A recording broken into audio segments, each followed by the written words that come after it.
everybody. Hello.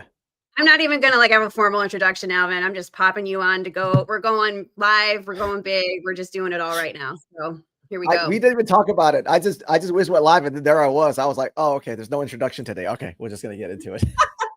We're just doing it live, like Bill O'Reilly said. So, I think this is going to be really great. I love having you on. You're not only a friend, but you're just like a fierce, fierce advocate right now with Courage as a Habit.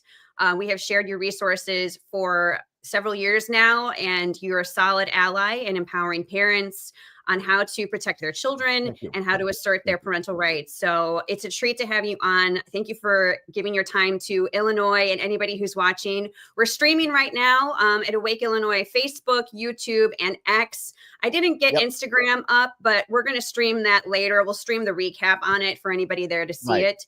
And then are you also linked and sharing it on your accounts right now? I just, as soon as you went to the intro, I figured out how to stream it. So we're streaming on Courage as a Habit as well on Facebook and X. Awesome. Okay. So why don't you some people who are coming on, and thank you everybody for joining us.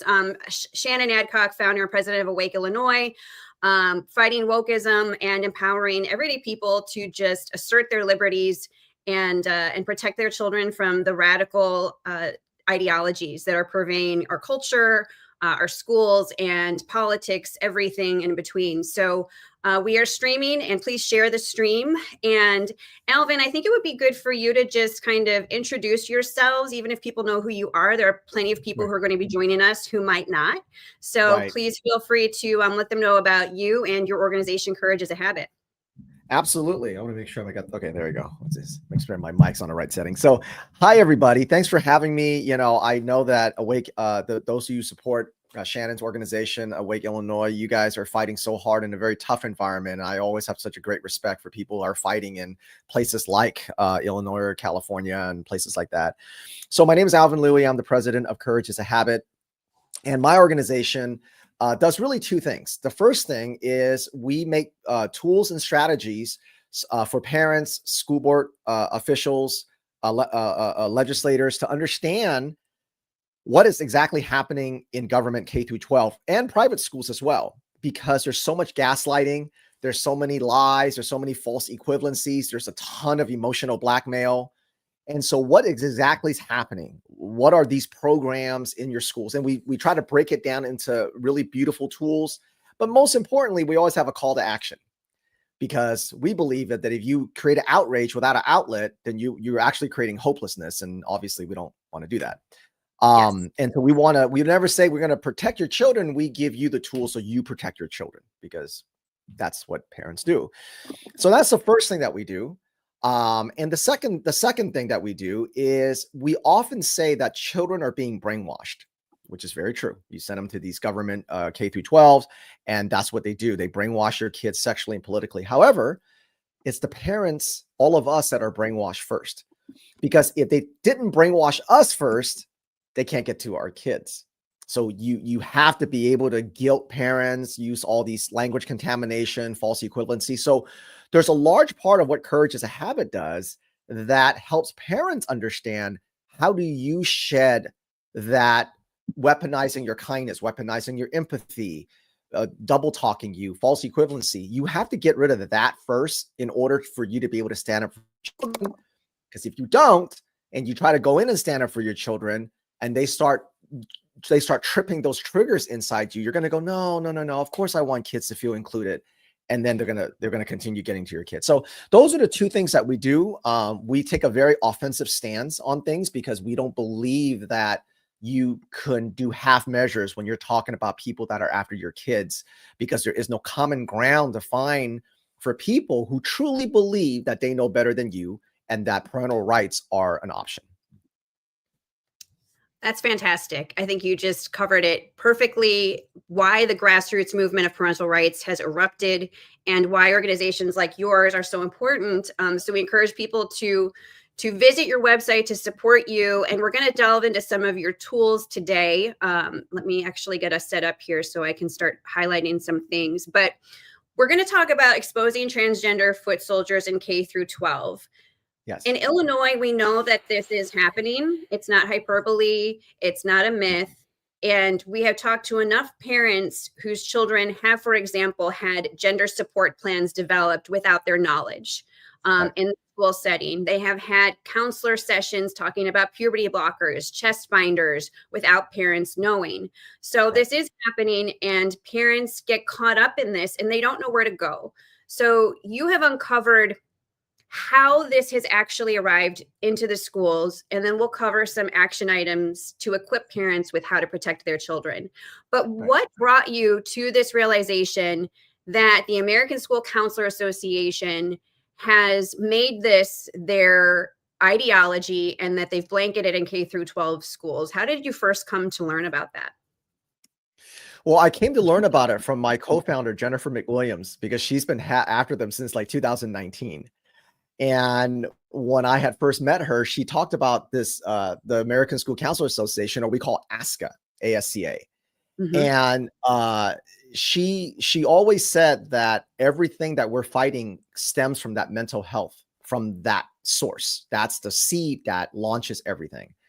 And at the time, just like everybody else, I was like, school counselors? You mean the guidance counselors? Like that nice old lady that we saw like twice in our 4 years in high school? How's that? How is they're the seed to all this, right? The critical race theory and the queer theory and the, talking about keeping secrets and chest binding and penis tucking and all that stuff. And so when we launched Courage as a Habit, one of the very core things that we really focused on was this mental health scam. And now that Courage as a Habit is about 3.5 years old, a little over 3.5 years old, I have to say that everything that we fought, everything that you and I have fought together in Illinois, all roads lead back to mental health. It leads back to that mental health scam. And in government K through 12 in all 50 states, and even in private schools, yes, even in private schools, all mental health initiatives is governed by ASCA. Either they because they train the school counselors, they do professional development where they get a credit, where school counselors get credit. They even train teachers. They're the ones that write the suicide policy. We'll talk about that. They're the ones that drive the suicide policy. You can't tell parents because parents are unsafe and abusive. They don't use your pronouns. They're unsafe. They drive the culture of the school. So whether it's pornography in libraries, because they're like, the children need to be represented, otherwise their mental health suffers. Everything drives through the mental health initiatives, and ASCA controls the mental health initiatives. The reason why we focus so hard on ASCA is because out of all the things that we fought, they're the only ones that hide in plain sight. The teachers get it, the principals get it, the superintendents get it, the school boards get it, for sure.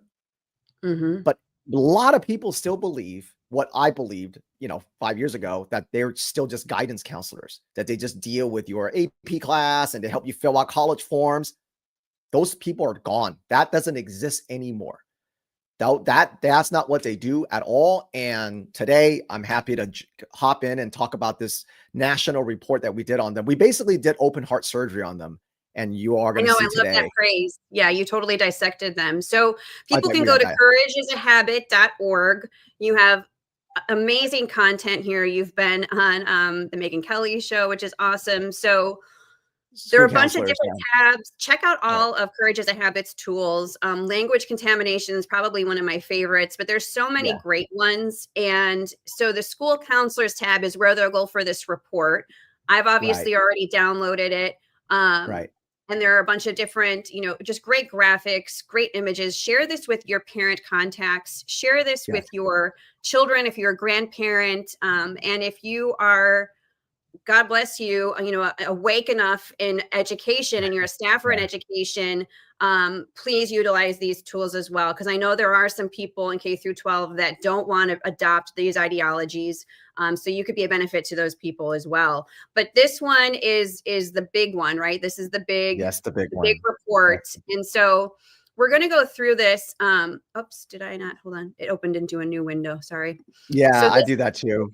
Yeah. So this is the big the big national report. So this has made, Yep. it was on Yahoo News, I saw too. So Yeah. this is a big deal, Alvin. You guys did great work here. Thank you. Thank So you. we'll just go through this and just dive into it, point out everything you want people to know, and then they can get this tool and share it with their parent groups. So let me just give just an overview in terms of, obviously on this live stream, we're not going to go through every single page because we would be here for like 3 hours, right? But the way we did this was, here is how when we sat to do this report, we said, all right, we want to do open heart surgery on them. We want to take them apart so much that not a single page anyone can come back and go, oh, that's just cherry picking. Oh, you're just stretching. So here's how the report's structured, and you'll see in just a second when we go through it. Everything that we say that they do, we prove it by linking back to documents that are still on their website today. So there's not a lot of commentary. A lot of this is just copy and paste directly from their trainings or ethics statements, things of that nature. So everything that we say, you'll see that there's links to it. Okay, there's going to be links to it.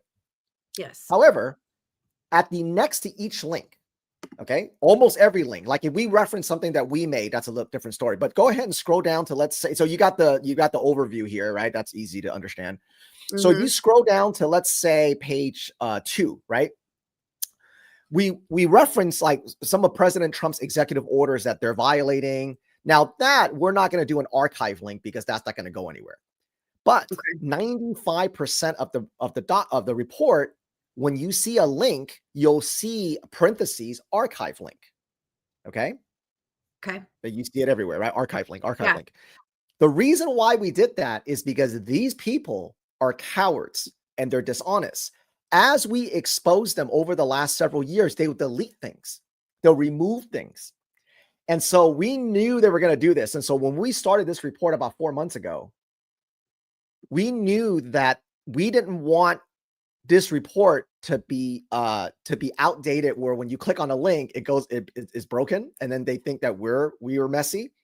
So we did archive link next to each link. And Shannon, when we released this report like 3 weeks ago, 2 of the links were already broken. They already deleted.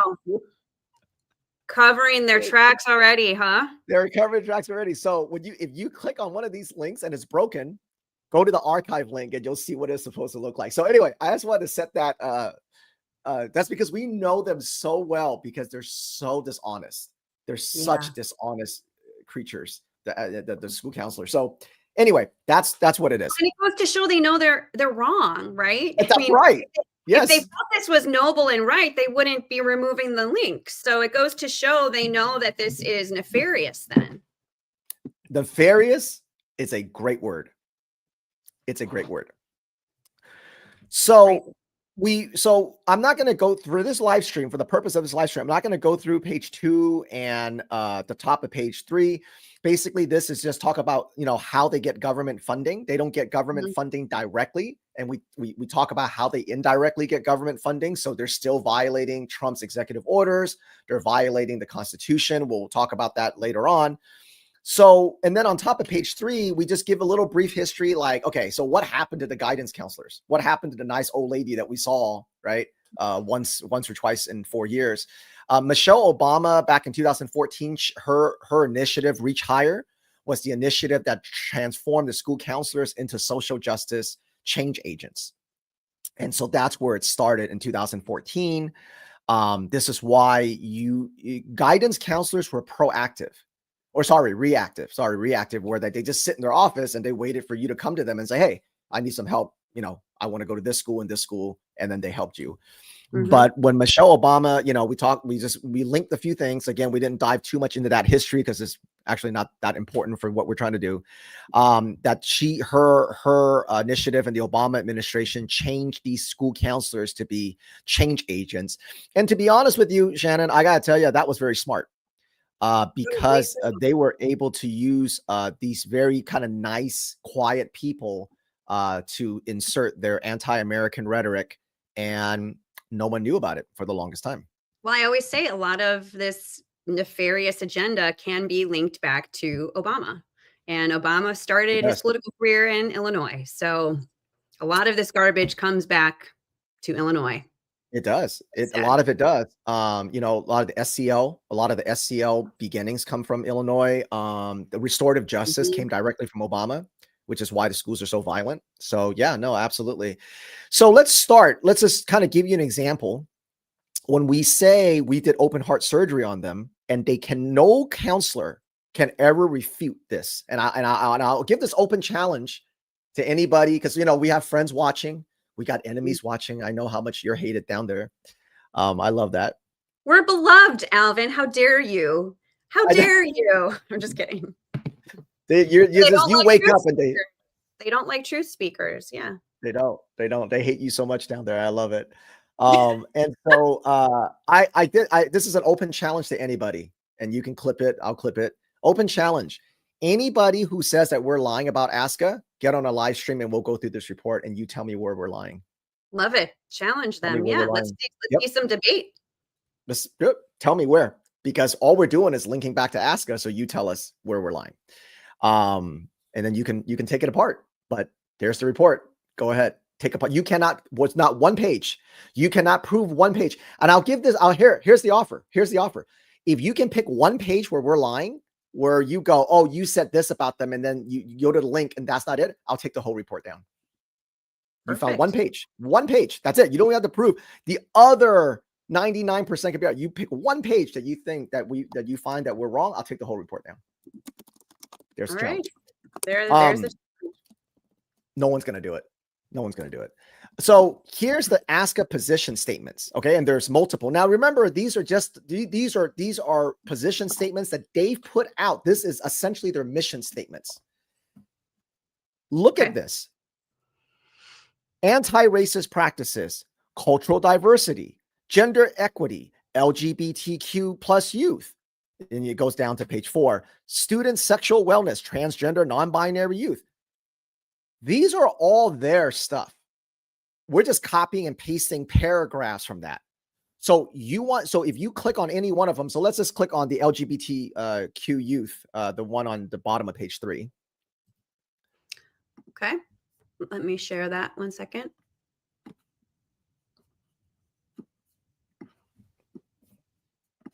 Let me just pause this and get to this.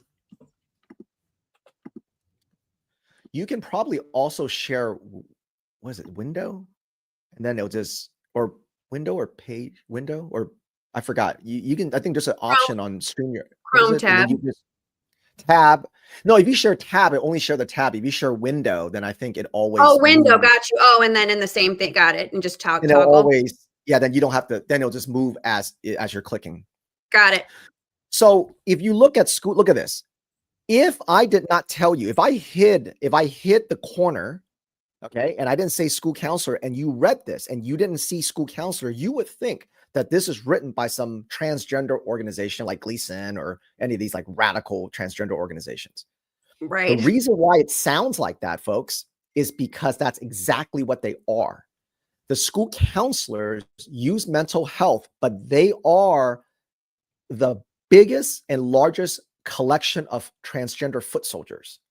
They are the largest group of recruiters, not teachers, not principals, not superintendents. The reason why that is because the school counselors are the only position in K-12 that has one-on-one access to your children. That's called grooming. Your teachers can groom, of course, because they have them all day and you can do stuff, but they've got 35 students. Mm-hmm. They can only brainwash in like at a macro level. The school counselors can recruit on an individual level. They collect data on your children. They do surveys on your children. They know exactly which child is more vulnerable than another. Mm-hmm. And so this is who they are. And so again, this is just one example, right? It's still on their site. This is not, this is not some third party that they're using. This is ASCA. And so throughout the report, this is how we structured it. We accused them of something and we linked it and said, read it in their own words. Right. And when you read these things, as you can see, a lot of it is very word salady, right? The school counselor works with all students through the stages of identity development, understands this may be more difficult for LGBT youth. I mean, they just go through these like really word salad things. But if you Well, break it counsel down, students with questions about their sexual orientation and gender identity, as well as students feeling about the identity of others in an accepting and non-judgmental manner. I that mean, means if your child doesn't agree, they get that struggle session, that right. re-education. Something to be aware of too is I know that in Illinois, there's a big push via Pritzker's blueprint for transformation, which if that isn't like a total, word salad of indoctrination, I don't know what is. But panorama surveys are a top tool for these screenings. Districts will put hundreds of thousands of dollars into contracts. Naperville 203, it was like $500,000 or more for a 5-year survey. And the questions are very much akin to this. How do you feel seen at school? What are your feelings about other identities? I mean, it's just all of this. So it's Right. so well funded in K through 12. It's terrifying. It is. And the panorama, there's several, there's Panorama, there's Power School, there's a bunch of them. But when they take that survey that your child takes, that most parents don't know because they take it on their Chromebook, this And it's data linked is what to their student ID. I'm sorry to cut you off, but it's linked no, to the student ID. It's not it is. anonymous. It's No, not, yeah. it is very much linked. They can track your students' very sensitive information and do who knows what with it then when they have those counseling sessions one-on-one. Well, that's exactly what they do with it. They know that, oh, you know what? Your favorite grandmother just died. Your parents are going through a divorce. You just moved. You're this and that, right? Something happened to one of your parents. Something happened to one of your siblings. This life stuff. Nothing Yeah. major. Nobody is not, it's just life things that all of us Not go career through. readiness. Career readiness. Yeah, they talk about career readiness. Yeah, we did a tool for that too. It's called K-12 poison pill. So we can go back to the report Yep. if you wanted to share the window. And so that's just one example of their ethics state. In this particular case, it's their position statement. So their position statements is basically their mission statements. Okay. So we don't need to belabor that point. And then we go down a little bit. Then they have ethics standards. And then that's a whole look at the word salad. These are copy and paste. Foster and affirm all students and their identity, and psychosocial development. Support all students in their development by actively working to eliminate systemic barriers or bias impeding student development. Oh my. They can fit in transgenderism. They push the open borders. If you don't want Somalians, you don't want Mexicans, you don't want Islamic Muslims, any of those things, that's what that means. Culturally responsive instruction, systemic barriers, but bias impeding. Those things mean everything that can hurt America, that can hurt your family. They will teach your children through mental health to accept, not only accept, but support. You all wonder why New York is about to become a Hamas center? That's right there, because they're teaching the kids to vote for that. Yeah, the young people are incredibly supportive of Mandami for sure. Of course they are. A happy commie. He's smiley. He's so happy. Yeah. Yep. And so this is all their ethics standards. And again, we got the link there, right? You can click on it and read for yourself. We just pulled, a bunch of it. You have all the receipts. Yeah. All the receipts right there. So we went through their mission statements. We went through their ethics. This is their ethics. This isn't like some blog post they wrote like 10 years ago. This is their current mission statement. This is their handbook. Yeah. This is their handbook, right? We'll get into their handbook. They actually have a handbook. We'll get into the handbook. Oh, of course they do. Okay. So then you talk about competencies. What are the competencies that they're after? And this is where they've got professional standards. It's like, okay, what are the competencies? What are their goals? So you've got their mission statements. You've got their ethics standards. Then you've got their professional competencies that they're after, that the school counselors themselves need to emulate and in turn pass it down to your children, all under the guise of mental health, anti-bullying, And of course, my favorite, be kind. Yeah. So when you hear these things in schools, it's not what you all think. And so one of the things that courage is a habit that we drive really hard is the concept of language contamination. And language contamination is where they use your vocabulary, but not your dictionary. So when they say be kind, that means something very different to you than it does to them. To you, be kind meaning, hey, if a child's not wearing the right clothes, you be kind. You don't pick on them. You be kind when someone doesn't have this. You don't make fun of someone because they don't have that. To them, be kind is a man walks into your daughter's restroom, be kind. Illegal aliens are raping and killing, but we can't say that. Is be kind. That's what they're teaching your children. So language contamination. To blunt your inherent instincts of self-defense and of biological reality. To blunt all of that in the name of kindness. To blunt's a great word. And that blunting impacts girls and women more than anyone else. You'll notice that every time a woke ideology, a social contagion takes over, it always hurts women more than men. Men don't care if a woman pretends to be always. Yeah. You got open borders. Who does it hurt most? Not to say men don't get hurt. Obviously, they can be victims of crime of that. But when you have these illegal aliens coming from third world countries and countries that hate women, who is going to hurt women? Right? They rape women, they kill women, they intimidate women. The transgenderism, I've always said, look, it's not right if a girl pretends to be a guy, but what girl wants to go pee in the men's bathroom? Is disgusting, right? Who wants to do that? So it's like, if you're a girl and you want to be a guy and you want to come into the guy's restroom, all right, that's probably worse for you than it is for us, but it's not the same in reverse.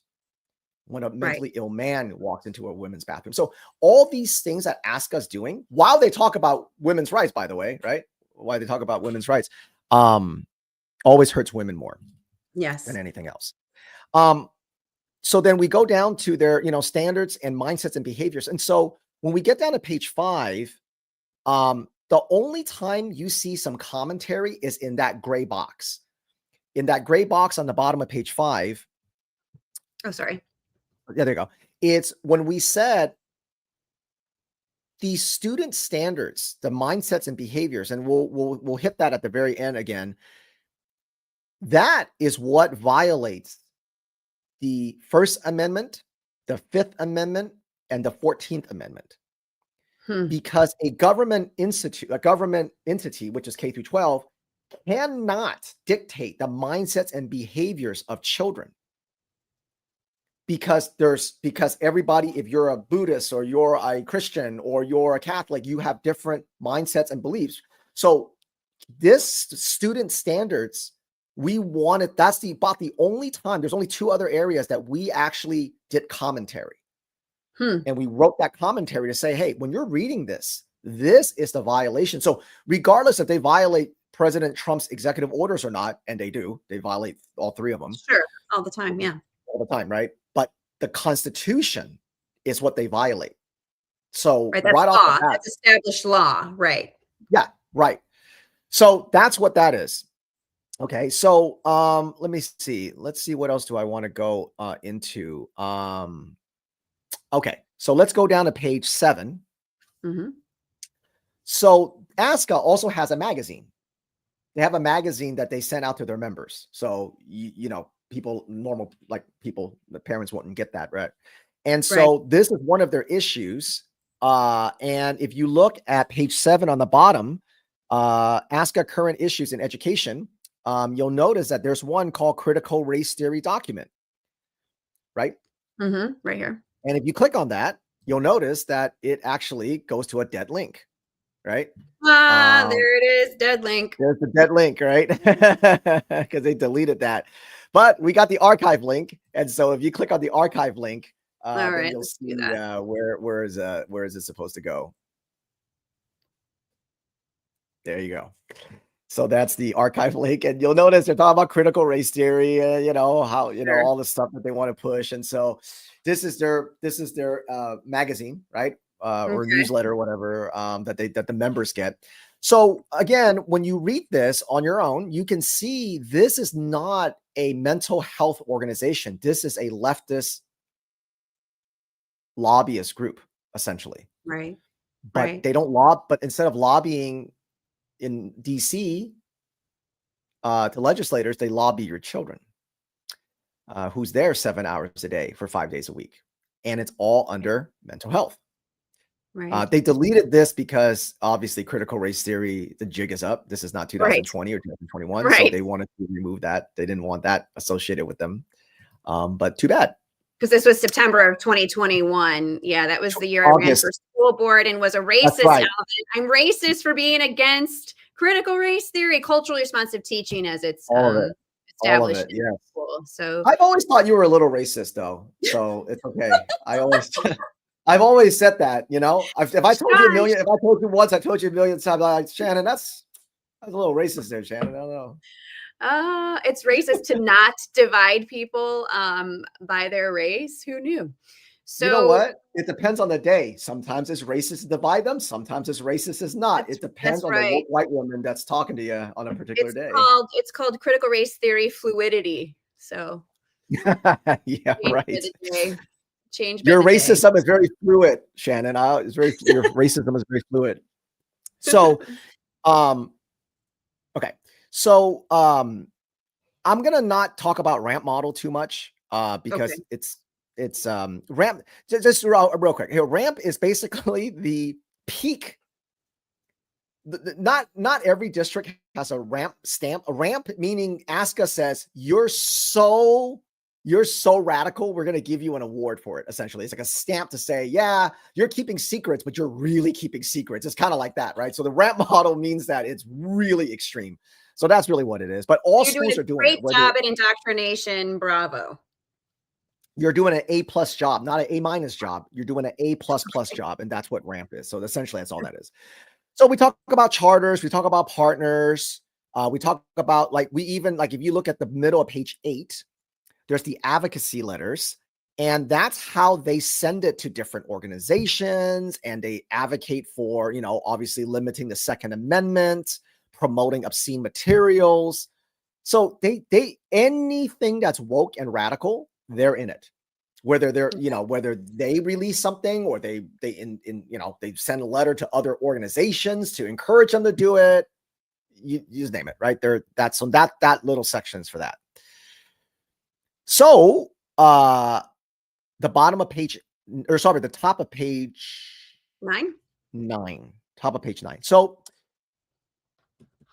this is something that we are currently working on, and I'm happy to come on here and get this out there. This is a very important project for us. Okay. Everyone knows that Secretary Pete Hegseth, is doing a great job.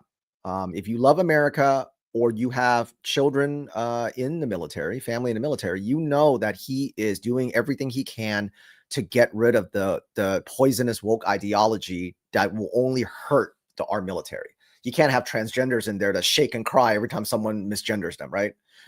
You can't have women in there that can only do 12 push-ups, right, as part of their physical fitness, right? Back to a meritocracy, yeah. Yeah, right. If you're a woman, you want to go do the military, great, but you got to do the same standards that men have, right? Otherwise, you're a liability. Same thing with anybody else. So anyway, here's what's crazy, Shannon. While Secretary Pete is doing such a great job in getting things out of the military actually sponsors ASCA. I will say that again. As Secretary Pete is doing so much and working so hard in getting things out of the military, our military is sponsoring ASCA and sponsoring their annual conferences, the same conferences that we've been infiltrating for the last 4 years or 3 years. Let me explain why. They don't know. And that's our project. Our project is to get them to go, hey, I know there's a lot of things, there's a lot of corruption, but you're quite literally sponsoring an organization that is teaching kids to want the very thing that Pete is getting rid of. Right. Here is why the military still does it. Back when, and they've been doing this for a long time. Back when it was guidance counselors, obviously not every student goes to college. When nobody should go to college today, but back then, right? They go to the military. So when they go to their guidance counselor, they might say, college is not a path for me. I want to go to the military. So of course the guidance counselors they know to go, okay, you want to go to the Navy, you want to go to the Army, and then they know how to have you kids fill out the forms. So it made sense that the military would sponsor the American School Counselor Association, because they want the counselors to know how to guide the future recruits. That made sense. Mm-hmm. But when it got transformed in 2014 through the Obama administration, well, the military didn't know that. Sure. So they just continue to sponsor them. And so we are doing everything we can to remove this sponsorship so that the military is not sponsoring the very organization that is teaching kids to hate America, to believe America is oppressive, and that, ICE is fascist, and things like that. So $1 shouldn't go to that, let alone thousands of dollars. Sure. Yeah. Right. So anyway, that's what that page is about. We do the link, we show you, where their packages are. And then, all right, so let's get down to page 10. And this is one of many professional developments, and they're all like this. Okay. All their professional developments like this. And professional development, for those of you who don't know, is trainings that school counselors and teachers must take every year to keep their credentials, and then they get credit. So like this gives them hours, right? So if you take 7 hours, right? If you take this module 1, you get, a total of 7 hours, or you take this, you get a total of half an hour, whatever. And you gotta meet a certain amount of hours. This is one of their professional development. So this isn't an optional thing. Okay. This isn't something they take on TikTok or Instagram. This is an actual professional development. And so what I want you to do, Shannon, is I want you to click on the title on the top of page 10, where it says DEI specialist training. Okay. And it'll take you to ASCA U. This is their syllabus. Okay. This is their training, diversity, equity, inclusion specialist training. What I like you to do, Shannon, is scroll down to page the bottom, I guess, module 3. There's a module 3. It's kind of broken up. Yep. Okay. I want you to just zoom in on that if you can. Perfect. Let's take, again, they're all like this. I'm just picking one, right? Because they're all like this. Okay. Interrupting racism, gender and ethnic bias, families of color, social cognitive exploration, teaching school counselors to use evidence-based practice, advanced social justice, creating a space for ally. And it goes down, right? Time to speak up. Proactive student counseling after racial incidents, equity in action. Let's go down to module 3, part 3. Racial justice and education, responding to hate and violence at school, social, emotional, academic, equity, of course. But I want you to scroll down to the very bottom of this, module 3. And I want you to look at to TED Talk podcast. It's near the bottom of module 3. Yes, I see it there. Bad white people. Yep, right there. 103 things white people can do for racial justice. Why you need to stop saying all lives matter. Answering white people's most common asked questions about the Black Lives Matter movement. It looks like, it reads like The Onion or like Babylon Bee. Like, this can't be real. Yeah, 103 things. It reads like the Babylon Bee. Why you need to stop saying all lives matter? Well, they're basically telling you that they don't believe all lives matter then, basically, which doesn't surprise me. The future of healing shifting from trauma-informed care to healing center engagement. That's a big word salad. Whew. Word salad. The whole point is, this is your mental health. It's not about anti-bullying. It's not about kindness or empathy, in your version, in the version of a normal person, right? It's about kindness to all the things that will hurt you and your children and your family. Folks, this is not, I repeat, this is not some fringe lunatic on Instagram writing a Substack that has 10 followers or 100 followers. This is a national organization that governs mental health in all 50 states of education. If you live in a red county, you use ASCA. You live in a red state, your school districts use ASCA. Go look it up. look up your mental health. They use ASCA, and all your counselors take these types of trainings. This sentence here, I can't highlight when I'm in this window for some reason, but course description, all educators have an obligation to end racism, bias, and create systemic change. That's activist language. That is full-on activist language. You are to change the system via the hearts and minds of very impressionable young children in K-12 schools. And through the mental health initiative. So every time a parent starts to kind of complain or fight back a little bit, they'll say, don't you want mental health? I say, of course I do. Don't you want kids to feel included? Because if they don't feel safe, they can't learn. And the parents go, that's true. And that's why I said at the top of the hour here, I said, one of the big things that we do is help parents de-brainwash themselves. Yes, you're very good at mentioning that. And you've helped steer me even, I think, at times when I've kind of like second guessed myself and you're like, nope, get back in the lane. I mean, I think that they are preying on the genuine kind nature of people. Like I want people to be kind, right? Like I want people to be not constantly adversarial or at war or at battle, but the truth is parents are going to have to battle harder for their children and not blunt those receptors that are telling you, ooh, I don't think that this is right. I don't think this belongs in my taxpayer funded schools. And you shouldn't have an audience of children that you're going to indoctrinate with this nonsense. Trust yourself, trust your instincts. Blunt's a great word. I'm going to start using that a lot. Blunt is such a great word on blunting your parental instincts. Girls blunt their instincts for safety, right? Their physical safety, their sexual safety. That's what they do. That's what drag queens are all about, is to blunt the kids very early on. Yep. And yeah, I mean, we all do it. All of us do it because all of us come from a place of good faith. And so, we always have to remind each other, like, no, they've preyed on that fantastically. It's worked. This is why we hit it so hard, because we know that, if we can't get parents to stop second guessing themselves and go, am I being a bigot? Right? It's that kind of thing when you start asking yourself that, or like I tell you, you're like, Alvin, I think I'm a racist. I'm like, you are, it's fine. Just keep going, It's fine, Shannon. It's a little racist. It's fine.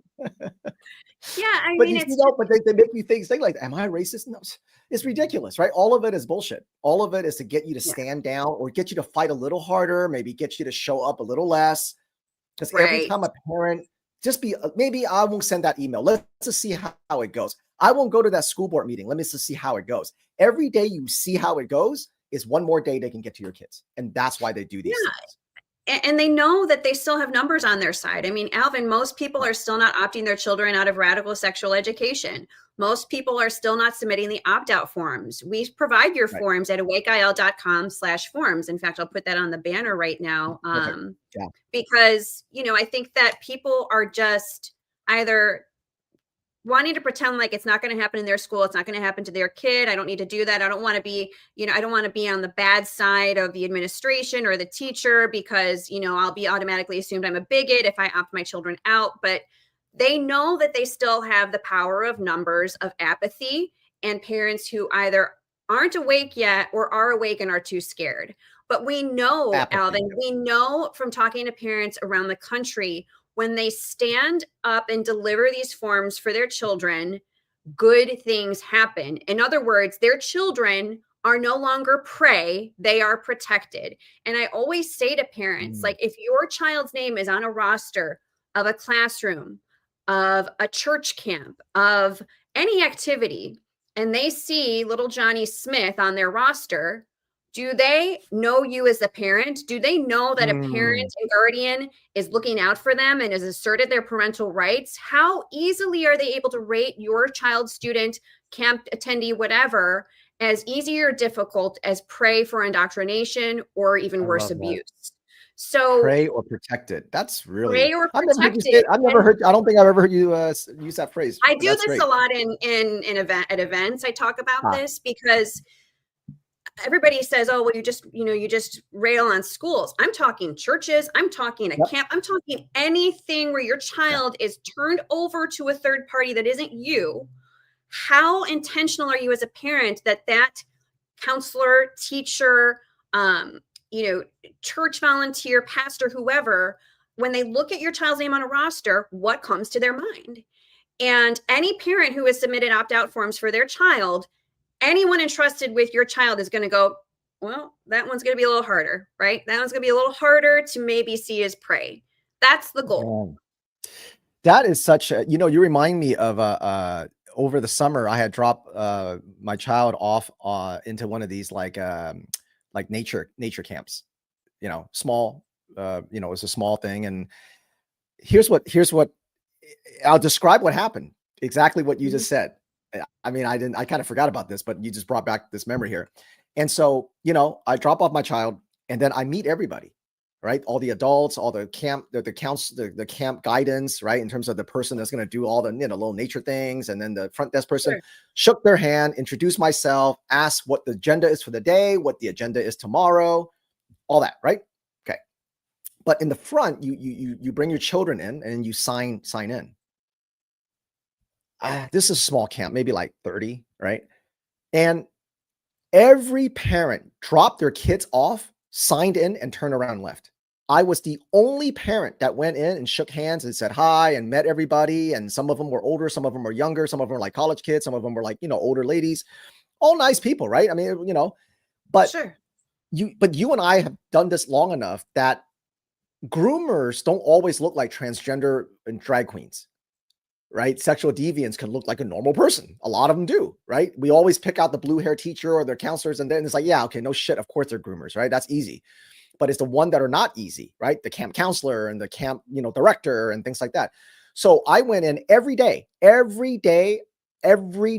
went in, said hi, asked them what the agenda was for the day, and then at the end, all that, right?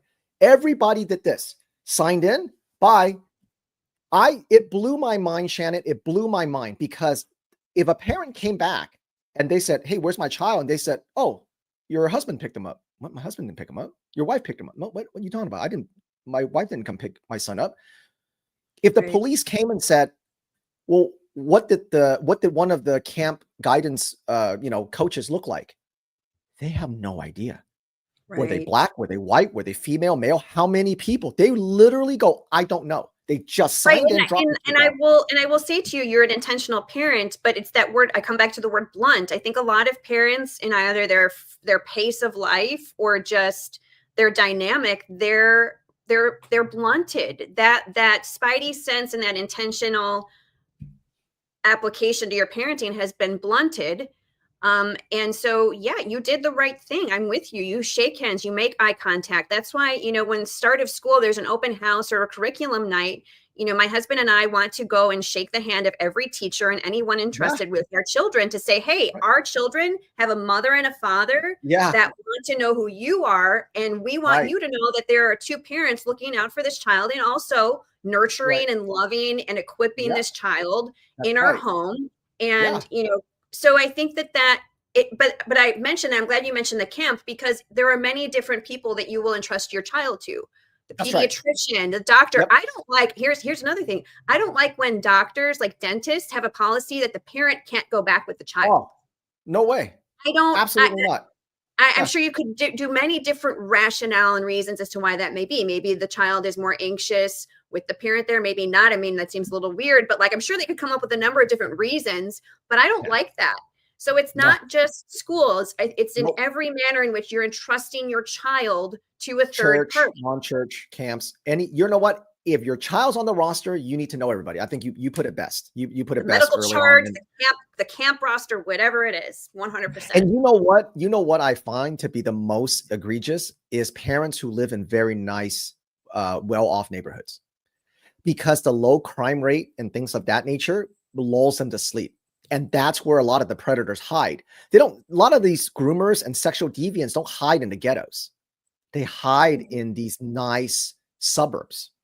They hide in plain sight. They hide in plain sight because the parents, this is what happened. This is what I was saying. Like in this camp, right? I live in a nice area. And so everybody just believed that, because we live in a kind of a, upper class neighborhood that it's like that. It's like, no, this is where a lot of that takes place. They don't hide in the ghettos because they can get shot. They're like, hey, you know what? We're not going to groom this kid. I want to get shot here in the ghettos, right? They hide and in those like a people nice may be area. more discerning because they're in a place of heightened conflict, on a good day. So they might have more street smarts. They might have That's more, true. awareness It than is. people who live in a very, very comfortable It community is. or suburb or whatever. It Scott Green really is is. suggesting the book "Protecting the Gift" by Gavin DeBecker. I haven't read that, but thank you, Scott. I'm assuming that it plays into what we're talking about here in intentional parenting. So thanks for the Protecting the gift. recommendation. All right. Nice. Thank you. So yeah. So anyway, I know we kind of deviated on that, but that's a very important point to make, that we can expose all these things, but if you're not if you're not a parent that takes active hand into your children, and people get kind of confused by that. They're like, oh, I don't want to be a helicopter parent. No, that's a different thing. Helicopter parent is never letting your child fail, never letting them scrub their knees, never letting them not make the team, not letting them not make the play, not letting them fail. That's a helicopter parent. We're talking about other adults, right? You're talking about their physical and sexual safety. That's not a helicopter parent, right? And especially if you have daughters and you're a father, I mean, that's a whole different, right, level. So yeah, I mean, you just can't take that for granted, 100%. Good. That's a good convo. Thanks for that, All right. Alvin. No, thank you for bringing that up. So the very last portion of this report is probably, in my opinion, the most egregious, as amazing as that sounds. And we left this at the end because, and again, so those of you who do know, this is going to really mean a lot. For those of you who don't know, let me just set a little bit of foundation. So the Southern Poverty Law Center, SPLC, is, in my opinion, probably one of the top 3 most radical, America-hating, corrupt organization that this country has ever seen. And I know that's saying a lot because you've got the Human Rights Campaign and all this other stuff. But to me, SPLC is, if it's not number 1, it's the top 3 for a lot of reasons. And our friend Tyler O'Neill wrote this incredible book called Making Hate Pay. And so if you guys haven't read it, I highly recommend you go get it. He's a, wonderful, wonderful guy, Tyler O'Neill, Making Hate Pay. He's complete exposed. He's the country's leading expert on the rot of the SPLC. Anyway, the SPLC is an organization that is so radical that they labeled people like Shannon and I domestic terrorists. That's who the Biden administration worked with. Well, let's give people some background, because you and I have context. We know this, but for people who are new to learning about, I mean, I think the Southern Poverty Law Center has been a bit more mainstreamed in terms of how it is a fully antagonistic, adversarial, leftist arm, right? That was working with the Biden administration, has worked with the federal government.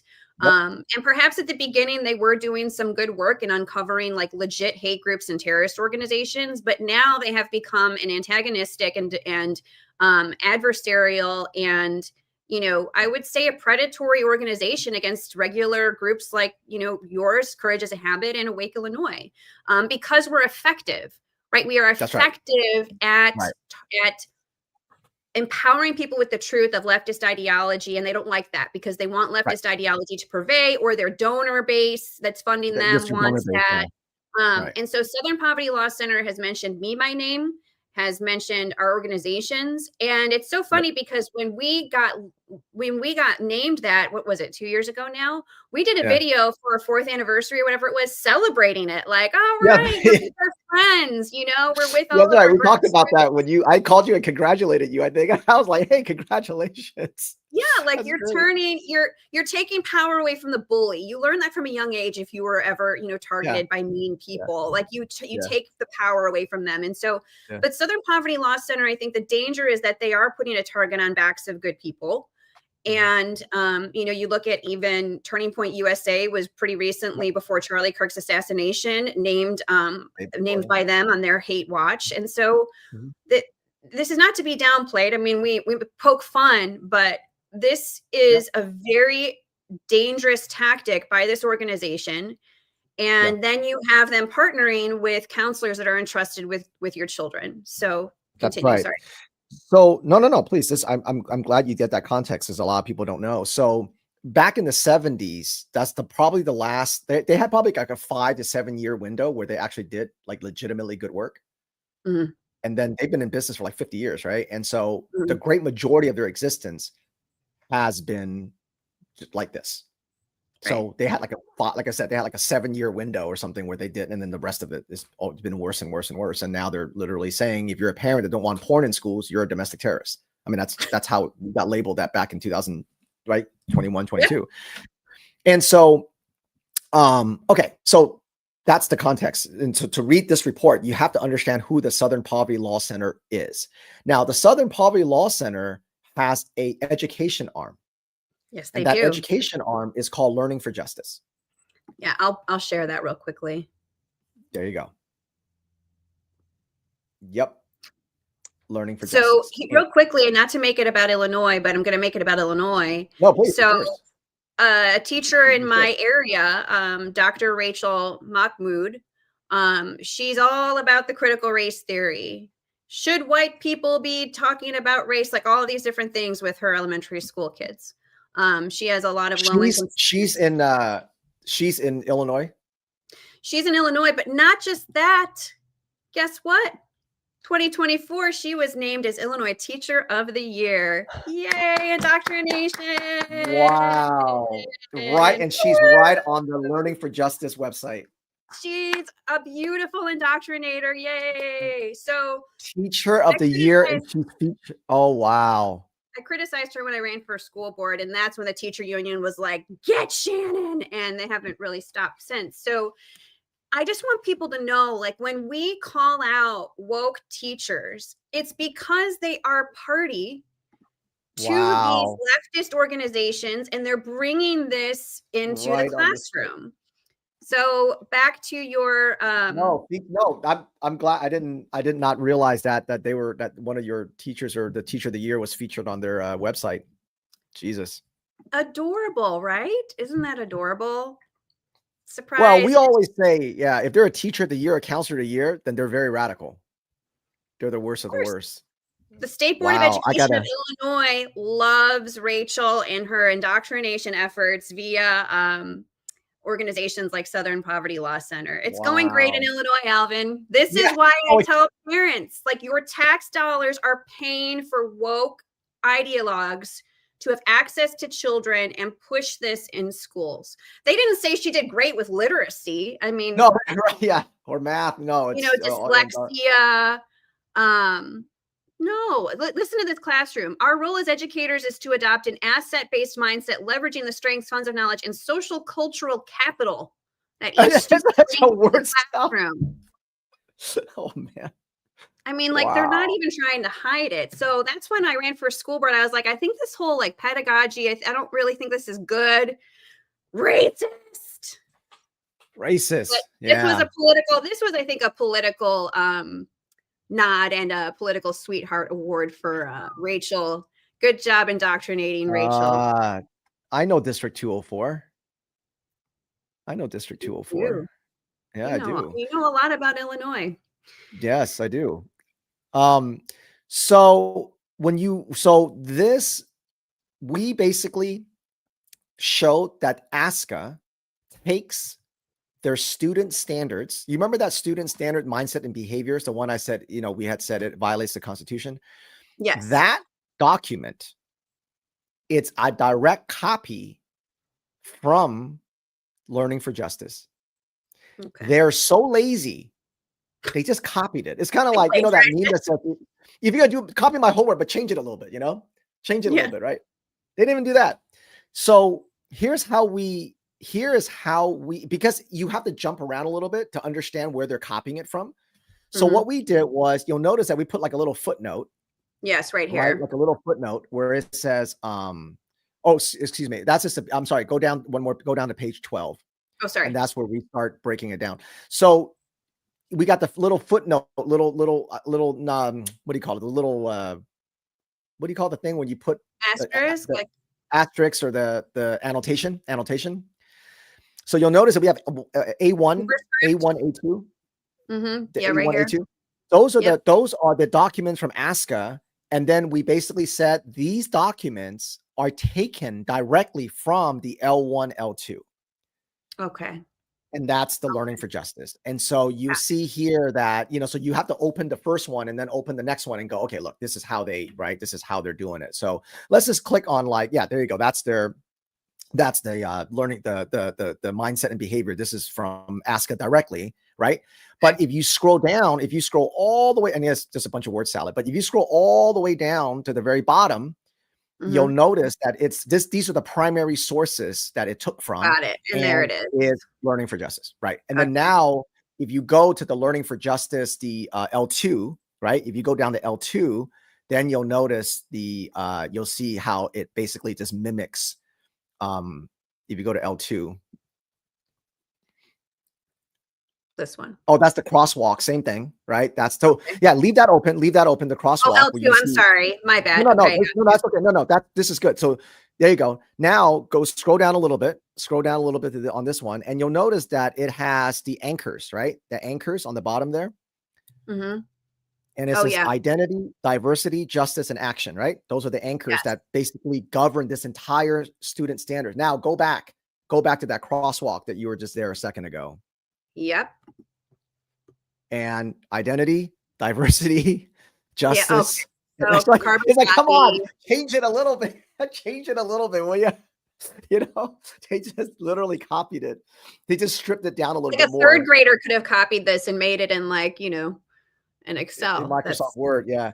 So it's like, come on, change it a little. Now, but let's just see what the actual standards are, right? So now that we know that we've proven they taken directly, so now go back to the L2, the one that's from directly. There you go. Scroll down just one more.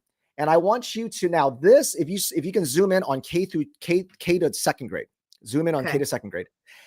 So when we talk about cultural responsive teaching, you had mentioned that earlier, cultural relevancy, cultural responsive teaching.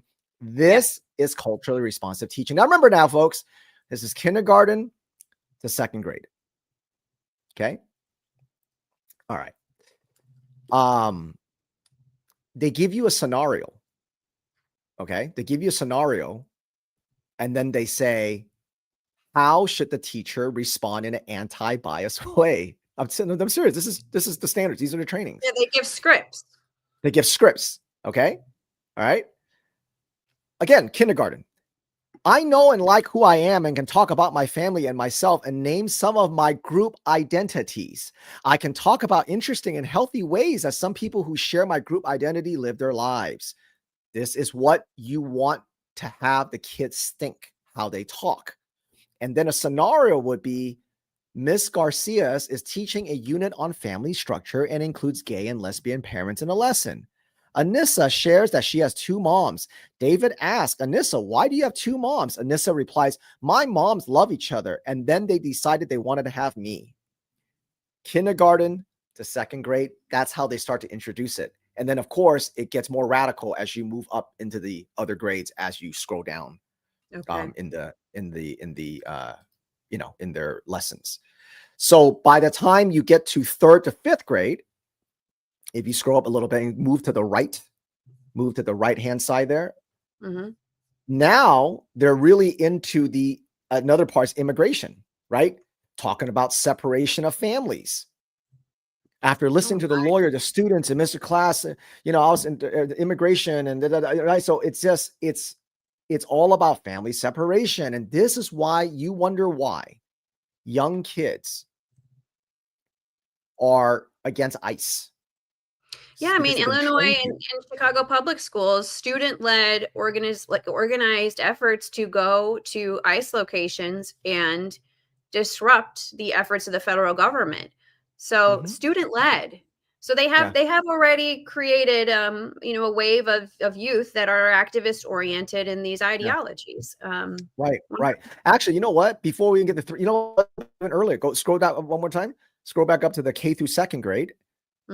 And then on the right side, because we went through the left side, look at this on the right side. Look at that. Enrique's uncle's undocumented, and then the kids are afraid he's gonna, be deported.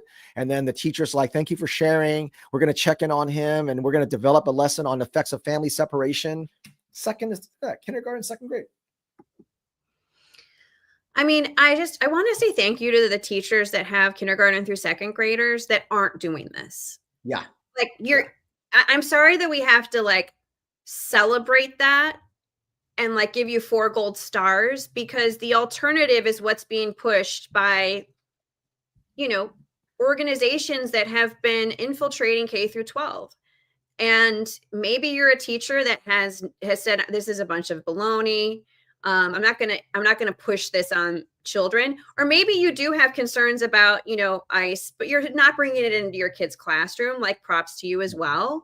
But like, let children be children. Stop pushing this nonsense. I love how it's called justice in action, by the way, the anchor standard. Like, that's total leftist vocabulary. Justice, action. Like, it's clearly wokeified. Is very the whole. Well, it's from the Southern Poverty Law Center, right? So everything that they're going to teach will be through this. And so now this is K through second grade, and then 3 to 5. Imagine when you get to the high school level. Imagine what they teach you at that K through 12 level. I mean, identity and diversity. Okay. Culture, dominant culture. Rebecca explains to her peers in small group discussion that her identities as a student, sister, Cherokee, queer, athlete, and Salagi speaking person are all interconnected and are all important to her. She displays her personal mission statement on the outside of her class binder. You see how it starts with just, all families are different, gays and lesbian, to queers, athlete, Taslagi, Cherokee. I mean, this is how they build, right? Then you got to put it on your binder, then you got to put it on your card, then you got to put it outside, then you got to hold the flags, and then you're protesting. And so it's a hyper fixation on identity. It's all of it. That's how I mean, I would love to know like where this person is who's Cherokee, queer, athlete, and sister, all the things. Very hyper individualized. You don't know a Taslagi, Cherokee, queer person? You don't really?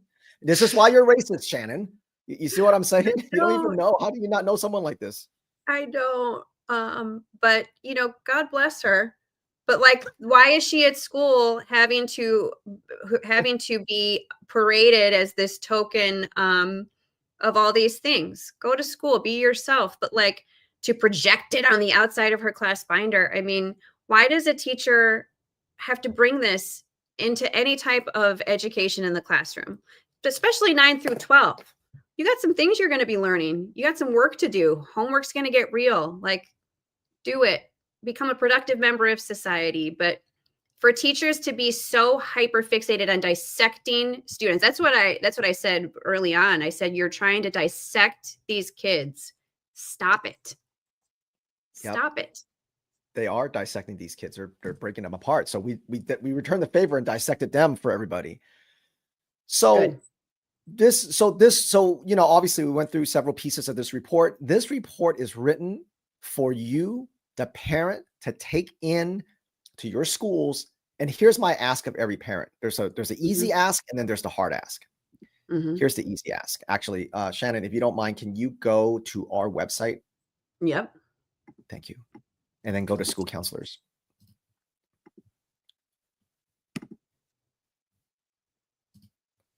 And if you go to the school counselors, in any of those items, you can click on any one of those for parents. And this is our behind closed doors initiative. And this behind closed door, we call it behind closed doors. That's the campaign. Each of these parts exposes ASCA in a different way. So pick one, doesn't matter. We show you their videos, their PowerPoints, their trainings, their certification exams. Basically, you name it. If they did it, we basically exposed it for you. So that you know, you don't have to take our word for it. Go listen to their conference trainings that we've infiltrated for you, right? You got videos and everything. At the very end of any of these is our opt-out form. Please use the opt-out form. That's the easy ask.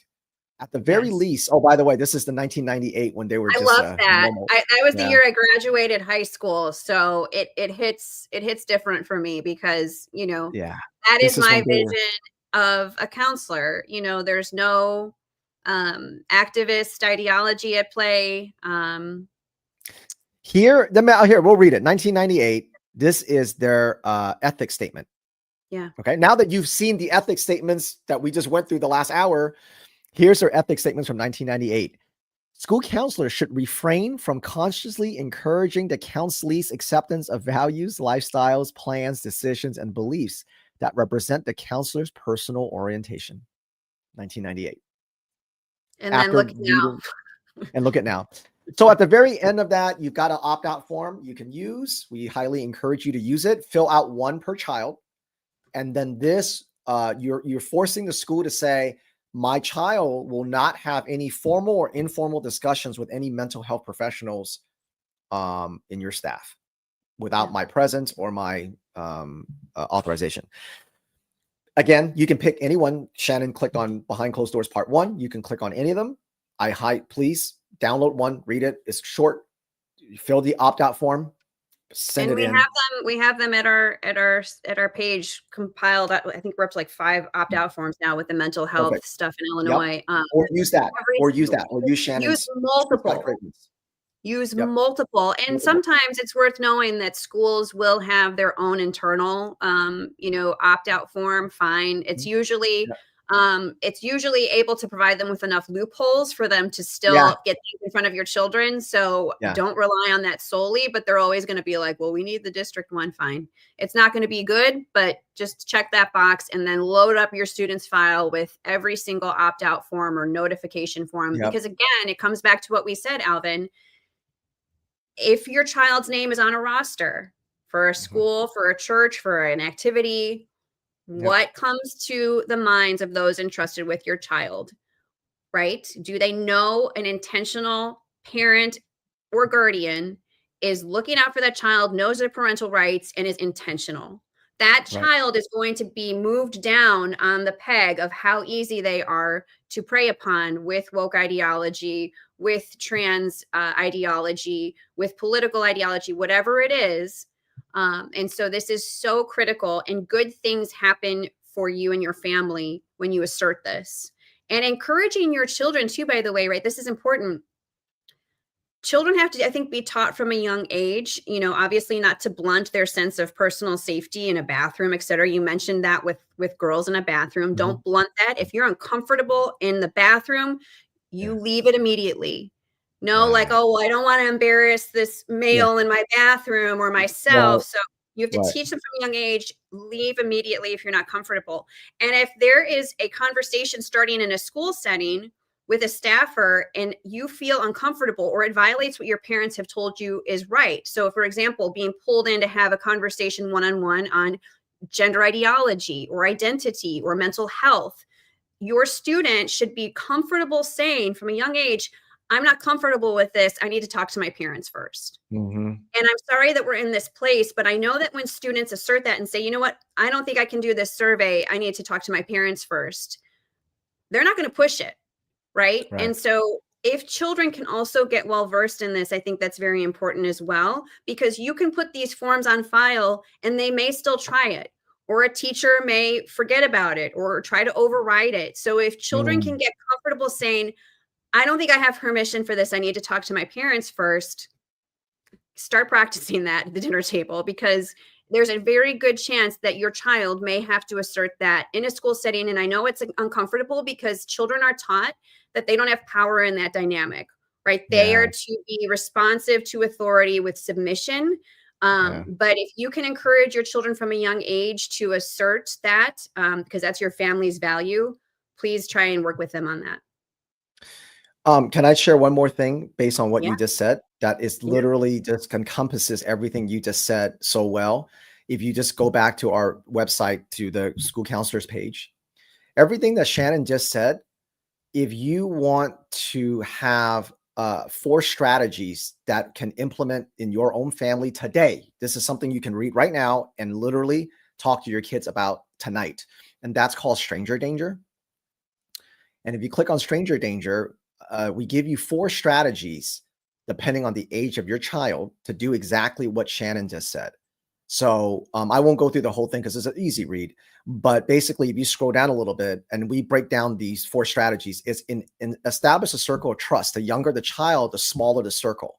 And the circle of trust is really important for children, because you're going to say, who's in your circle of trust? And if you have very young kids, it's going to be mom, dad, and maybe a sibling, right? If you have a grandparent living with you. So really small. As your child gets older, it might be expands a little bit, like her best friend and things like that, right? Aunts and uncles. But when you establish a circle of trust, it gives a child that foundation to say, if someone asks you to keep secrets, you can keep secrets except for the people in your circle of trust. And that gives a child some foundation. So the schools, teachers, like authority figures can tell you anything, but these people in your circle of trust, you never keep secrets from. That gives a child a very clear, definitive guardrails. Then establish topics that should be for family only. That's self-explanatory, right? For only the people of circle of trust. And then rehearse responses. Number 3 is what Shannon just said a few minutes ago. And then we give you some responses to teach your child on what to say. And then slow exposure. We talk about, unfortunately today, you can't just avoid things. You got to slowly introduce your child to things like non-binary and shit like that. Because if you don't introduce it, they will. And human nature is we remember the first version of what we hear. That's just all of us. This is why the legacy media is so dangerous. Because even if you know it's a lie, if you see it first, it's really hard to get out. That's your first input and then a continued input, right? It's very difficult to get out. So if you want to protect your child's mind, get there first. Inoculate. Absolutely. So anyway, 100%. That stranger danger, it will help you exercise what Shannon so well said just a few minutes ago about teaching your children to stand up for themselves. Yes. Well, thank you, Alvin. So courageasahabit.org is where you can get all of their tools. I think that this is going to make a big difference. And my hope, Alvin, is that not only are parents going to continue to be empowered, but those who are in the professions of being entrusted with children will be empowered too, right? Like that's the component that I really want to see the tide turn, where people are finding their courage in the school setting, in the church setting, anywhere where children are being entrusted among third parties, that they wake up to this and do not duplicate this nefarious agenda, but rather disrupt it and omit it completely. So I think we're going to start to see that. But, it's tough because a lot of the people who are now coming into education or into leadership roles have already been indoctrinated by these efforts for decades. So to reprogram that mind is going to be very difficult. So we're still in the thick of it. People say woke is dead. No, it's not. It's alive and well in K-12.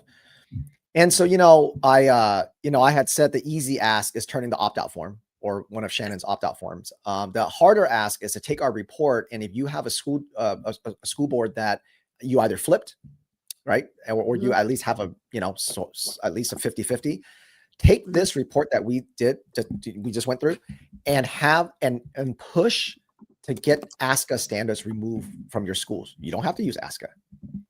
You don't have to. And if you can get that removed, not just remove as in like delete it from your website. I mean, literally take it out of your website, but also have a school pass a policy where you go, we're no longer paying for professional development for our school counselors if they use ASCA. Interesting. We're not going to consider that part of your professional development hours. We're not going to recognize it. Is it going to solve all the problems? No. Are other, certain other training still woke? Yes. But ASCA is the big whale. It puts them on notice, though. It puts them on notice that you don't agree with this ideology infiltrating. And I will say, in Illinois, the word counselor, I think, can have different meanings even in one school.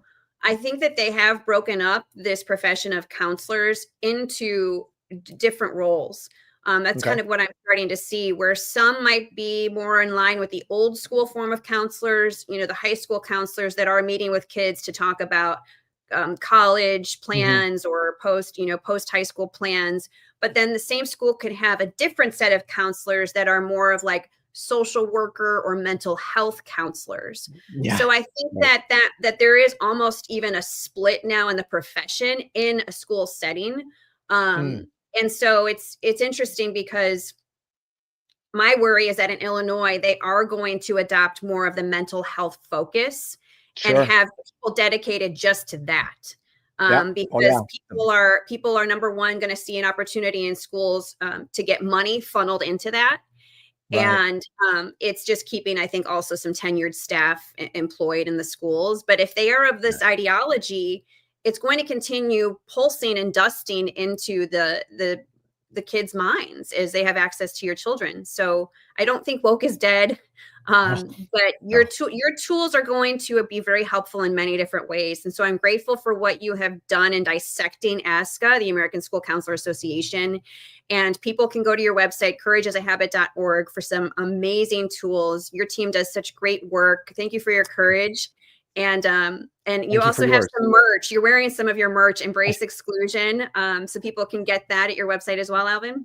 Yes, absolutely. Or you just go to courageasahabit.org/store, or you can go to courageasahabit.org and click on the store button. And it supports our mission. It supports, it helps us, be able to pay for things like, StreamYard subscriptions and travel and things like that, that helps us reach more parents. So your support is great. Great. I mean, we never take anything for granted. And you also get some cool merch to kind of wear the courage on your sleeves is what we say. One of our favorites, we've got the Courage is a Habit, t-shirt that I'm wearing. Right. And then we've got a sweatshirt as well for, the winter time's coming.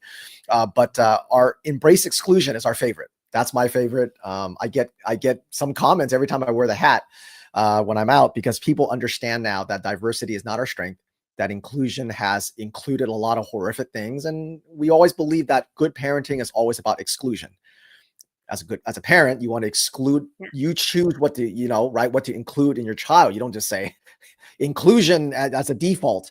And we've forgotten that. And the schools have been very good at gaslighting parents to say, what's the matter? Don't you want inclusion? And the answer to that is absolutely not. Yes. Absolutely not. Yes. So actually, I'm going to go to the comments real quickly. Lauren said it's a powerful juxtaposition, the two counselor doors. Make a meme of that. I think you did have something circulating for a bit showing the two, but maybe we can add that in a comment to our stream post and I'll try to find it now as you're reading the comments. That's it. Yeah, for people to share. And I'll put it when we do the blog post with this recording. I'll put that on there as a thumbnail graphic too. But I think that people are still waking up, Alvin. Your work is helping empower people. And I won't say where we're going to be, but I know that in the next month, we're going to be at a cool event, and our teams will be linked up for that. So that'll be cool. And we'll share that after the fact. But Southern Poverty Law Center hasn't canceled you, hasn't canceled Courage is a Habit, hasn't canceled Awake Illinois, and really hasn't canceled any organization that they have put on their hate, because ultimately enough power in numbers has figured this out. Sticks and stones, they smear who they fear. But as every single parent practices their parental rights and empowers their family, that is where the change happens. And so thank you for all you do, Alvin. Everyone who tuned in, thank you so much.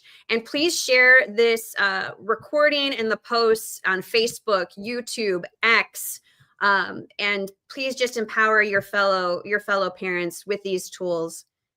Any other closing remarks, Alvin?